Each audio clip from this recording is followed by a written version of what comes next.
What is far more rare than people realize? Solid brown fur cats. Apparently it's some kind of recessive gene in them. Also, brown eyes. They're common in big cats but quite rare for domestic cats. Fascinating thread. I think it's common for cats to like thread actually. Green eyes make up just 2% of the global population. But like 40% of fictional characters lol. Large green eyes that seem to glow behind jet black hair. Northern Lights. The amount of people I've heard say, "We've come all this way, what time do they come on?" is staggering. As an Icelander, I've probably heard this question more times than I've actually seen the Northern Lights. I visited Iceland last November and saw them all 3 nights I was there. Thought they were pretty common there weather permitting. I saw the Northern Lights in the airplane flying to Iceland. It was incredibly lucky.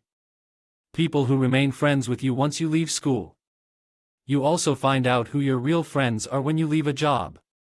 I don't think it's necessarily intentional when you don't hang with people you used to work with. Most adults are busy with day-to-day life. It simply takes too much bandwidth to keep up friendships as well. So we tend to have friends who slide easily into our routine.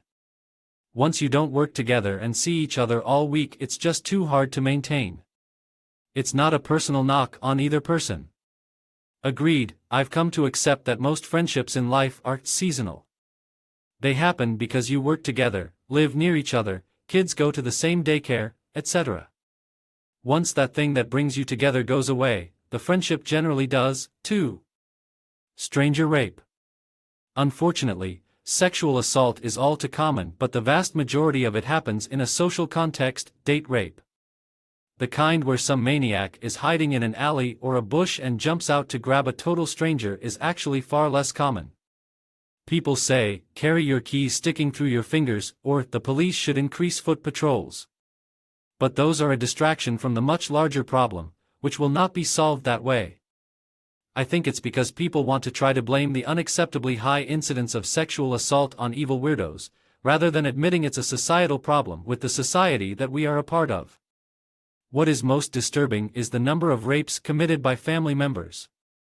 People want to believe it is a stranger because facing the fact it is someone you love makes it hard to trust anyone. My grandmother and 2 of her sisters all had a child out of wedlock in the 1940s. The story was always the guy married someone else when he came back from the war. My uncle never met his father. But in the end, she was saying things that didn't make sense. Near her death, she couldn't keep the story up as her memory was slipping. From what I pieced together, they were all 3 raped by their uncle who had been sent to live with them.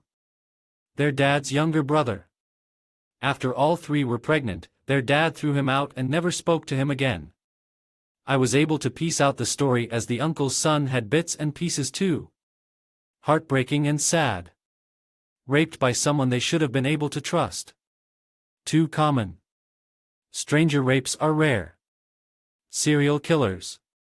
I had a coworker who interacted with 2 of them. He grew up in Anchorage and used to buy donuts from Robert Hanson's bakery fairly routinely, said to this day that man made the best apple fritters he'd ever eaten. And he drove city bus and swore he ran into Israel Keys a couple times downtown. My dad is convinced he bumped shoulders with Israel Keys outside a bar one time. Said that was singularly the scariest person he'd ever seen, nothing to in his eyes, nothing going on in his face. Bob Hanson was an amazing baker, apparently. As far as Keys goes, he was an absolute maniac. Controlled, which is more terrifying than a loose cannon. A stable, loving, peaceful domestic life. To add to this, being raised in one as well. I have only recently started to realize how lucky I was to be raised mostly with my mom's family. They all genuinely love each other and get along. There's little arguments here and there, but nothing even so bad as typically sitcom stuff. Having a huge support structure just makes any challenges in life a little bit easier to weather. If I could share anything with the world, it would be how much it helps to just genuinely care for others and have them care for you. Clean water. My son and I have been discussing this lately. He is a chemical engineer and works exclusively with water. Many of the studies he has been published on also have to do with clean water and forever chemicals. Water is a huge issue that is becoming bigger every day and normal people are forgetting about it. Flint, Michigan is in year 9. Fellow chemie here. This is absolutely true. I went to college in the American West where water was a precious commodity. I now work in surface water quality compliance on the East Coast of America, and it baffles me how flippant we are in the East with water quality. Humility and an understanding that we're sometimes the victim and sometimes the perpetrator. No one is ever just one or the other. We will always be the villain in someone else's story. I like to think I'm the sexy vampire kind. Good, honest friends who don't have ulterior motives. The ones that genuinely enjoy your company and friendship. Hold on to them. I have spent so much of my life focusing on the not great ones. Once I had the realization of what a good friend is, I was dismayed to find how few I actually had. Now I am incredibly grateful to have those wonderful people in my life. Tetanus, we get vaccines for it, but it's actually a bit harder to get than you may believe. That's good. But the disease itself is so horrible you don't want to give it any chance. It's sort of like rabies. It's pretty damn rare, but it's so awful you don't want to take any chance.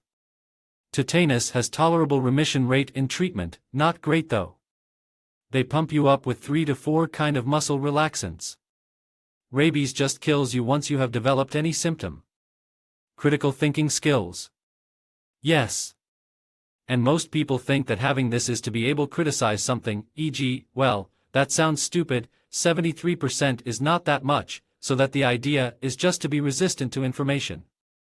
What it really is to be able to compare ideas objectively, based on best available information and data, which now and always will be incomplete, and make your assessments based on that. That last sentence is perfection. Teaching this skill should be mandatory in schools. Blimps. I live in Northeast Ohio near the Goodyear hangar. We see them all the time. I had to pull up a list that Northeast Ohio has 3 out of 4 operating Goodyear blimps named Wingfoot 1, 2, and 3. Only maybe 12 are operating anywhere in the world, with a total of 25 existing at all. But we see them all the time at Wingfoot Lake Disc Golf Course. Okay, so I've got a rookie question. Let's say there's a need for one in Arizona for an event. Does a crew fly it there from Ohio, or do they deflate it, load it into a truck, and reinflate it near the event? Found this from 2008, oh. And here you go. On the Goodyear Blimp website, mysteriously buried halfway down the crew page. Each modern blimp is staffed with an air and ground crew consisting of 4 pilots, a public relations manager, and at least 16 ground crew, including aircraft mechanics, electronic technicians, and riggers. With 3 specially equipped ground support vehicles, the crew is almost self-sustaining in the field in regard to operation and maintenance. Moving from city to city, the caravan travels by highway as the blimp flies to its next engagement. Heroin. It's pretty much all fentanyl and xylazine at this point. Source: AM Addictions Counselor. Stay safe out there, kids. What is xylazine?